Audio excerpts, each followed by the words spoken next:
दुसरा प्रकार जो आहे तर तो डिकम्पोजिशन रिॲक्शन. या डिकम्पोजिशन रिॲक्शनमध्ये आपल्याला एक ॲक्टिव्हिटी जी आहे तर ती ॲक्टिव्हिटी दिलेली ट्राय धिस म्हणून.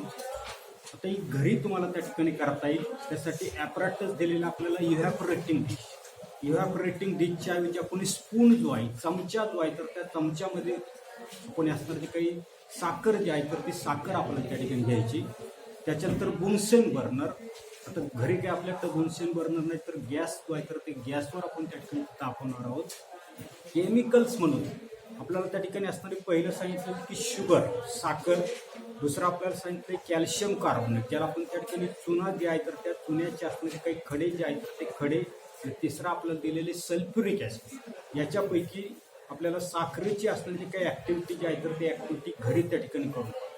आता काय करायचे की take some sugar in a evaporating dish and heat it with the help of the Bunsen burner.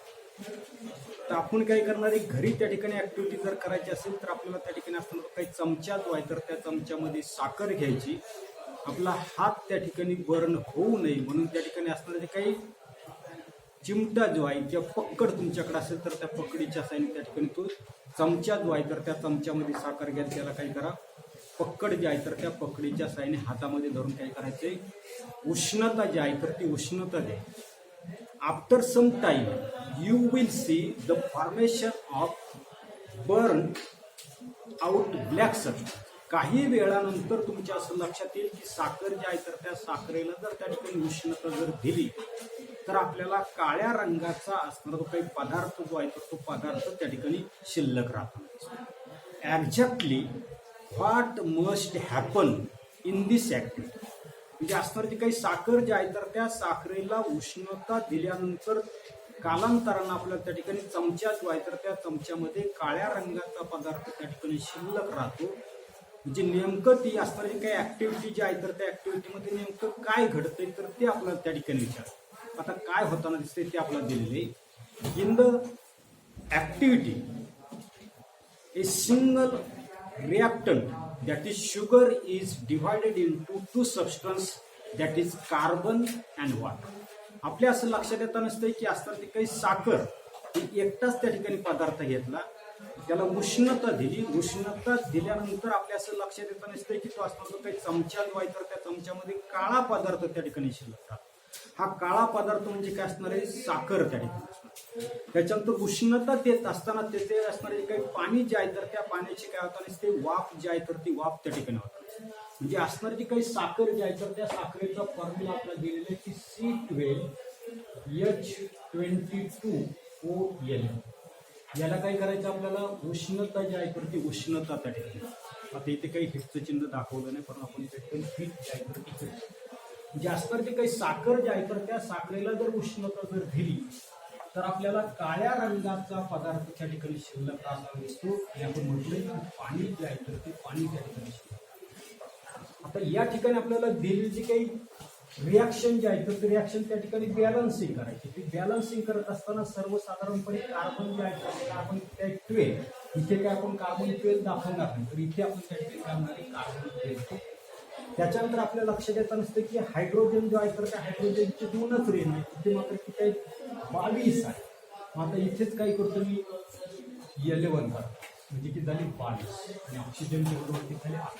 म्हणजे अशा पद्धतीनं आपल्याला त्या ठिकाणी असणार तर काही साखर जी आहे तर त्या साखरेला जर उष्णता जर दिली तर आपल्याला कार्बन आणि वॉटर अशा प्रकारचे 2 प्रॉडक्ट त्या ठिकाणी मिळतात. म्हणजे एक सिंगल अशा प्रकारचा सबस्टन्स जे आहे तर त्या सिंगल सबस्टन्सचं विघटन होऊन आपल्याला 2 प्रॉडक्ट जे आहेत ते 2 प्रॉडक्ट त्या ठिकाणी तयार होतात. The reaction in which there is only one reactant give rise to the 2 or more products called the decomposition. ही जी काय रासायनिक अभिक्रिया जी आहे तर त्या रासायनिक अभिक्रियेमध्ये आपल्या लक्षात येतं नसतंय की एकच त्या ठिकाणी रिॲक्टंट आहे आणि एकाच रिॲक्टंट पासून आपल्याला 2 or more त्याच्यामध्ये 2च दाखवले म्हणजे 2 किंवा 2पेक्षा जास्त अशा प्रकारचे असणारे काही प्रॉडक्ट जे आहेत तर ते प्रॉडक्ट जर त्या ठिकाणी मिळत जर असतील तर अशा प्रकारचे असताना ते काही रिॲक्शन जे आहेत तर त्या रिॲक्शनला म्हणणार आपण त्या ठिकाणी डिकम्पोजिशन.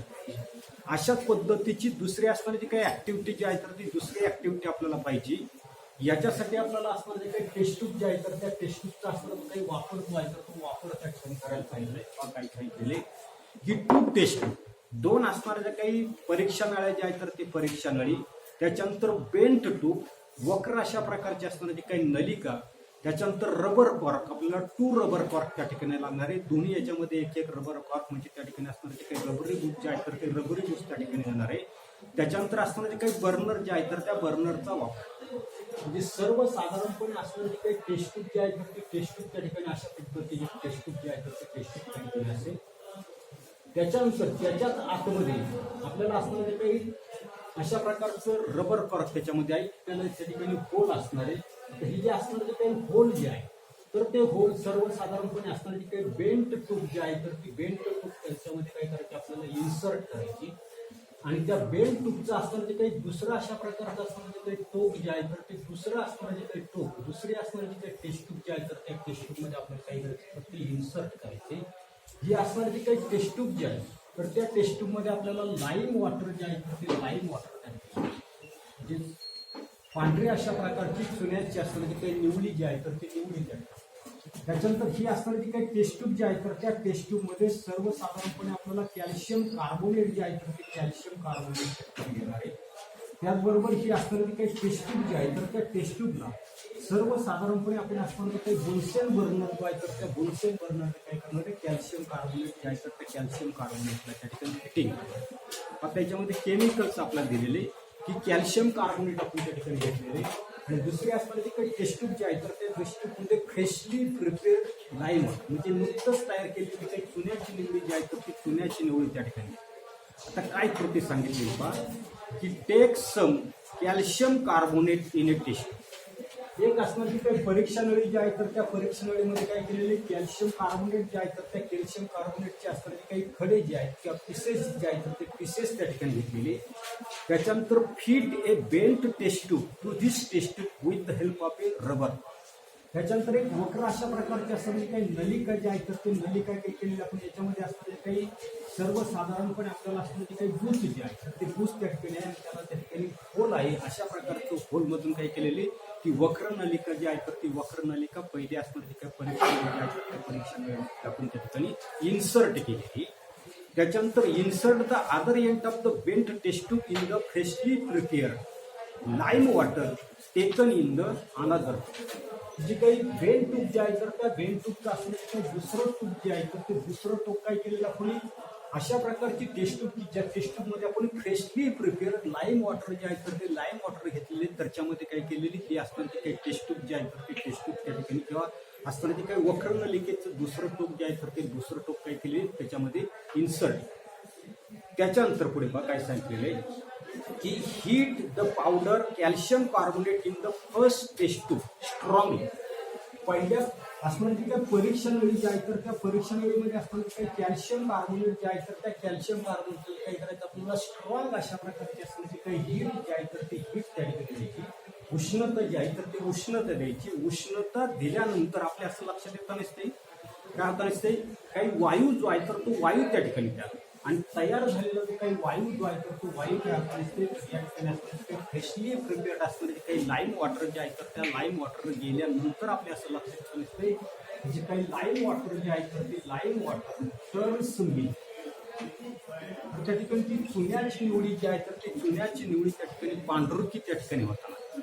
आता काय काय सांगितले काय होते तेवढंच आपल्याला त्या ठिकाणी पाहिजे. We saw in the activity that calcium carbonate undergo decompose. या ठिकाणी कॅल्शियम कार्बोनेट जे आहे तर त्या कॅल्शियम कार्बोनेटला काय केलं आपण उष्णता दिली तर त्याचा म्हणजे काही डिकम्पोजिशन म्हणजे विघटन जे आहे तर ते विघटन त्या ठिकाणी होताना दिसतं. And the carbon dioxide gas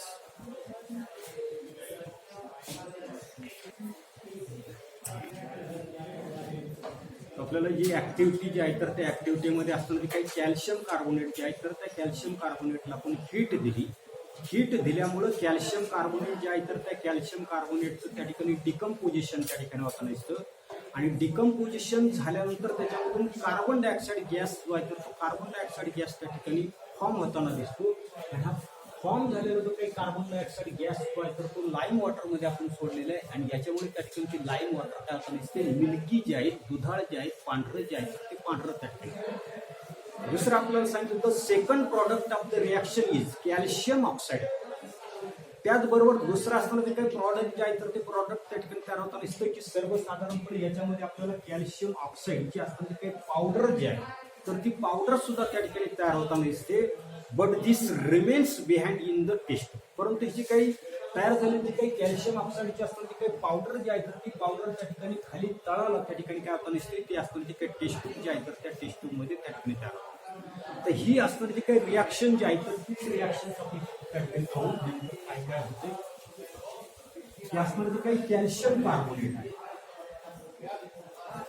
या कॅल्शियम कार्बोनेटला काय केलं आपण हीट त्या ठिकाणी हिटिंग जर दिलं तर आपल्या लक्षात येतं नसते की कॅल्शियम कार्बोनेट जे आहे तर त्या कॅल्शियम कार्बोनेटला आपण हिटिंग केलं तर सर्वसाधारणपणे त्याचं डिकम्पोजिशन होऊन आपल्या लक्षात येतं नसते की सर्वसाधारणपणे पहिला महत्वाचा कार्बन डायऑक्साईड गॅस दुसरा असं काही प्रॉडक्ट जे आहे तर दुसऱ्या प्रॉडक्टमध्ये आपण सांगितलं की कॅल्शियम ऑक्साईड जे आहे तर कॅल्शियम ऑक्साईड जे आहे तर ते कॅल्शियम ऑक्साईड जे आहे म्हणजे अशा पद्धतीचे दोन प्रॉडक्ट जे आहेत तर ते दोन प्रॉडक्ट आहेत. म्हणजे याचं डिकम्पोजिशन झालं तर कार्बन डायऑक्साईड मिळताना दिसतो कॅल्शियम ऑक्साईड त्या दिलेली रिॲक्शन जी आहे तर ती दिलेली रिॲक्शन बॅलन्स त्या ठिकाणी असणार आहे. कॅल्शियमचा एक रेणू आहे तिथे सुद्धा कॅल्शियमचा एक रेणू आहे. त्याच्यानंतर इथे आपलं लक्षात येतं नसतं की कार्बनचा एक रेणू आहे इथे सुद्धा कार्बनचा एक रेणू. ऑक्सिजनचे 3 रेणू आहेत इथे 2 आणि 1 3 अशा पद्धतीचे दोन्ही बाजूला त्या ठिकाणी लेफ्ट हँड साईड आणि राईट हँड साईडला आपला त्या ठिकाणी असणारे काही ॲटम्स जे आहेत तर ते ॲटम्स त्या ठिकाणी बॅलन्स म्हणजे अशा पद्धतीने आपल्याला लक्षात येतं नसतं की सिंगल अशा प्रकारचा असतो काही प्रॉडक्ट जे आहे तर त्या प्रॉडक्टपासून आपल्याला दोन असतो सिंगल अशा प्रकारचा असतो काही रिॲक्टंट जे आहे तर त्या रिॲक्टंटपासून आपल्याला त्या ठिकाणी काय दिसते दोन प्रॉडक्ट जे आहेत तर ती दोन प्रॉडक्ट त्या ठिकाणी मिळतात. त्याच्यानंतर अजून एक ऍक्टिव्हिटी आपल्याला त्या ठिकाणी दिलेली पहा की पुढची असणारी काही ऍक्टिव्हिटी जी आहे तर त्या ऍक्टिव्हिटीमध्ये आपल्याला सर्वसाधारणपणे काय सांगितलेले की असताना तो काय हायड्रोजन पेरॉक्साईड जो आहे. आता हायड्रोजन पेरॉक्साईड जो आहे तर तो काय केला तसाच जर त्या ठिकाणी आपण उघडा जर त्या ठिकाणी जर ठेवला तर सर्वसाधारणपणे hydrogen peroxide naturally undergo slow decomposition into water and oxygen. म्हणजे सर्वसाधारणपणे हायड्रोजन पेरॉक्साईडचा फॉर्म्युला आहे H2O. काय केला कोणी जसाच्या तसा म्हणजे ओपन त्या ठिकाणी. मग हायड्रोजन पेरॉक्साईड जे आहे तर त्या हायड्रोजन पेरॉक्साईडचं स्लो डिकम्पोजिशन होताना नसतं हळवारपणे त्या ठिकाणी डिकम्पोजिशन जे आहे तर ते डिकम्पोजिशन त्या ठिकाणी आणि डिकम्पोजिशन म्हणून आपल्याला सांगितलं की वॉटर आणि ऑक्सिजन अशा दोघांमध्ये रूपांतर जे आहे तर त्या दोघांमध्ये असणारे काही रूपांतर जे आहे तर ते रूपांतर तर सर्वसाधारणपणे आपल्या स्टेट जे आहे तर त्या स्टेटमध्ये त्या ठिकाणी लिक्विड स्टेटमध्ये आहे त्या ठिकाणी गॅसियस स्टेटमध्ये आहे हा सुद्धा त्याचा असणार आहे लिक्विड स्टेट. म्हणजे सिंपल अशा प्रकारची असणारी काही केमिकल इक्वेशन जे आहे तर ते केमिकल इक्वेशन आता दिलेली असणारी काही अभिक्रिया जी आहे तर ते अभिक्रिया आपल्याला त्या ठिकाणी बॅलन्सिंग करायची. बॅलन्सिंग करण्यासाठी समजा हायड्रोजन 2 आहे हायड्रोजन त्याच्यानंतर ऑक्सिजन मात्र किती दिसतात 2 आणि 1 3 आहे. म्हणजे सर्वसाधारणपणे ऑक्सिजनचा आपण जर विचार जर केला तर ऑक्सिजन जे आहे तर ते ऑक्सिजन मात्र त्या ठिकाणी बॅलन्सिंग. आता बॅलन्सिंग करण्यासाठी 3 ऑक्सिजन कसे त्या ठिकाणी आणता येईल तर इथे समजा मी इथे 2 आहे परंतु आपल्याला किती करायचे 3 करायचे परंतु या ठिकाणी मी समजा 2 लिहिले. आता 2 जर मी त्या ठिकाणी लिहिले तर टोटल ऑक्सिजन किती झाले 4 इथे किती आहे 2 आणि 1 3 आहे इथे 2 आहे म्हणजे हे 2 आणि हे 2 टोटल झाले 4. त्याच्यानंतर असणारे काही हायड्रोजन जो आहे तर त्या हायड्रोजनचा विचार केला तर 4 आहे तिथे सुद्धा त्या ठिकाणी 4 म्हणजे अशा पद्धतीने रासायनिक अभिक्रिया जी आहे तर ते रासायनिक अभिक्रिया त्या ठिकाणी आहे. इथे पण आपल्या लक्षात येतं नसते की असणार काही सिंगल अशा प्रकारचं असणार काही रिॲक्टंट जे आहे तर त्या सिंगल रिॲक्टंट पासून आपल्याला 2 असणार जे काही प्रॉडक्ट जे आहे तर ते प्रॉडक्ट त्या ठिकाणी आहे जे या ठिकाणी 2 आपण त्या ठिकाणी रिॲक्शन पहिली त्या ठिकाणी पाहिले की कॅल्शियम कार्बोनेट जे आहे तर त्या कॅल्शियम कार्बोनेट काय केलं आपण त्या ठिकाणी हिटिंग जर केलं तर सर्वसाधारणपणे आपल्याला कॅल्शियम ऑक्साईड त्या ठिकाणी भेटणार असते आणि carbon dioxide gas carbon dioxide gas ज्याच्या काही दोन्ही असणाऱ्या काही रासायनिक अभिक्रिया ज्या आहेत तर त्या दोन्ही रासायनिक अभिक्रिया आपल्याला डिकम्पोजिशन रिॲक्शनच्या त्या ठिकाणी म्हणजे याच्यामध्ये सिंगल अशा प्रकारचं त्या ठिकाणी रिॲक्टंट असतं आणि सिंगल रिॲक्टंट पासून आपल्याला काय असतात दोन प्रॉडक्ट जे आहेत तर ते दोन प्रॉडक्ट त्या ठिकाणी तयार होतात. त्याच्यानंतर पुढे पहा काय सांगितलं, can you record is it possible to produce hydrogen by decomposition of the water by means of the heat, electricity or light. आता काय सांगितलं की सर्वसाधारणपणे असणारं जे काही पाणी जे आहे तर त्या पाण्याचं काय करायचं आपल्याला डिकम्पोजिशन करायचंय आणि पाण्याचं डिकम्पोजिशन करण्यासाठी त्या ठिकाणी आपल्याला पहिलं सांगितलंय हीटच्या साह्यानं उष्णतेच्या साह्यानं आपण डिकम्पोजिशन करू शकतो का. दुसरं आपल्याला सांगितलं इलेक्ट्रिसिटी जे आहे तर त्या इलेक्ट्रिसिटीच्या साह्यानं डिकम्पोजिशन पाण्याचं करू शकतो का. आणि तिसरं आपल्याला सांगितलंय लाईट, प्रकाश जो आहे तर त्या प्रकाशाच्या साह्यानं पाण्याचं डिकम्पोजिशन करू शकतो का. असं 9वीला आपण त्या ठिकाणी पाहिलेलं. आपण 9वी अजून काही सोडलेली नाही, आपल्याला मागचं काहीच आठवतं. काय सांगता येईल, it is possible to produce hydrogen by decomposition of the water by means of electricity. लक्षात येते काय म्हणतो मी की विद्युत धारा ज्या आहेत तर त्या विद्युत धारेच्या साह्यानं पाणी जे आहे तर त्या पाण्याचं डिकम्पोजिशन करून आपण त्या ठिकाणी हायड्रोजन जो आहे तर तो हायड्रोजन आपण त्या ठिकाणी खाली दिलेले आहे. काय दिलेले तेच आपण कधी वाचत नाही. We have studied in the previous standard, that is in the 9th standard, we have studied that water decomposes into hydrogen and oxygen gas on passing electric current through acylated water. मागच्या वर्गामध्ये आपण त्या ठिकाणी पाहिलेले की सर्वसाधारणपणे असणारे पाणी जे आहे तर त्या पाण्याचं विघटन हायड्रोजन आणि ऑक्सिजन मध्ये होतं. कधी होताना दिसतं तर आपल्याला सांगितलं की ऑन पासिंग इलेक्ट्रिक करंट, त्याच्यामधून काय करायचं विद्युत प्रवाह. नुसतं विद्युत प्रवाह पाठवून काही उपयोग नाही, तर त्यासाठी जे काही पाणी जे आहे तर त्या पाण्यामध्ये ॲसिलेटेड वॉटर म्हणजे आम्लयुक्त अशा प्रकारचं पाणी जे आहे तर त्या पाण्यामधून जर तुम्ही इलेक्ट्रिक करंट जर पाठवला तर असं काही वॉटर जे आहे तर त्या वॉटरचं डिकम्पोजिशन जे आहे तर ते डिकम्पोजिशन हायड्रोजन आणि ऑक्सिजन मध्ये त्या ठिकाणी म्हणजे सर्वसाधारणपणे आपल्याला लक्षात येतं नसतं की असं काही वॉटर जे आहे तर त्या वॉटरमधून काय करायचं आपल्याला इलेक्ट्रिक करंट जो आहे तर तो इलेक्ट्रिक करंट त्या ठिकाणी पास करायचा आहे. त्याच्यानंतर असणारे काही वॉटर जे आहे तर ते वॉटर कसं असणार आहे ऍसिडिफाईड असतं. आता ऍसिडिफाईड म्हणजे सर्वसाधारणपणे कोणत्या ऍसिड त्या ठिकाणी वापरले तर लक्षात ठेवायचे H2SO4 हे जे ऍसिड जे आहे तर त्या ऍसिडचं त्याच्यामध्ये वापर. जिथे काही पाणी जे आहे तर त्या पाण्यामध्ये 2-4 थेंब त्या ठिकाणी ऍसिड टाकायचे, त्याच्यामधून इलेक्ट्रिक करंट जो आहे तर इलेक्ट्रिक करंट जर तुम्ही त्या ठिकाणी जर पाठवला तर याचं असतं की डिकम्पोजिशन जे आहे तर ते डिकम्पोजिशन आपल्याला चुकीचे असतं की 2 गॅस जे आहे तर त्या 2 गॅसमध्ये त्या ठिकाणी डिकम्पोजिशन. पुन्हा दिलेली जी काही रिॲक्शन जे आहे तर ती दिलेली रिॲक्शन त्या ठिकाणी बॅलन्स आहे का एवढंच आपल्याला पाहिजे. तर आपल्याला दिसतंय की त्या ठिकाणी बॅलन्सिंग नाही. बॅलन्सिंग नाही तर सरळ लक्षात येणार असते की 2 आपण त्या ठिकाणी घेऊ. 2 जर घेतले तर हायड्रोजनची झाली 4 त्या ठिकाणी झाली, इथे मात्र 2च आहे. तिथे 2 दिले तर त्या ठिकाणी 4 झाली, ऑक्सिजन 2 झाली. म्हणजे अशा पद्धतीने दिलेली जी काही रिॲक्शन जे आहे तर ते दिलेली रिॲक्शन आपण काय करता येईल बॅलन्सिंग करतो. पण बाण मी दाखवले तुमच्या लक्षात येतं दिसतंय की ज्या वेळेला त्याच्यामध्ये काय झालेले गॅस तयार होताना दिसतो, गॅस जर त्या ठिकाणी तयार झालेला असेल तर अशा वेळेला मी त्या ठिकाणी बाण दाखवलेले आणि या ठिकाणी आपण लक्षात येतं दिसते की वॉटर जे आहे तर ते वॉटर काय आहे तर त्या ठिकाणी लिक्विड स्टेट.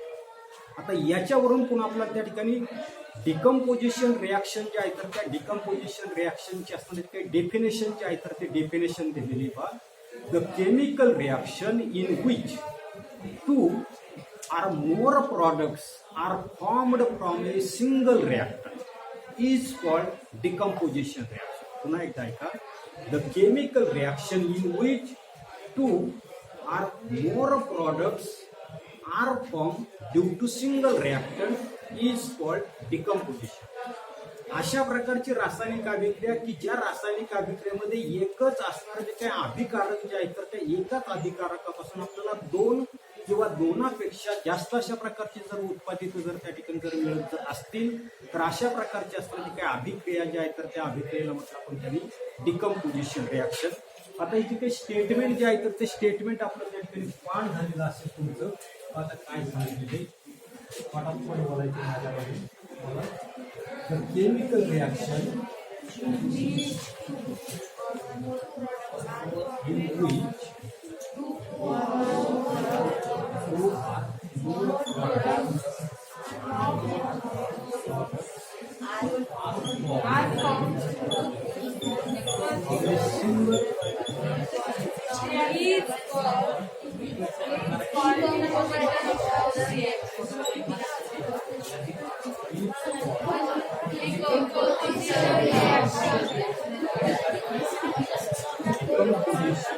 रिॲक्शन.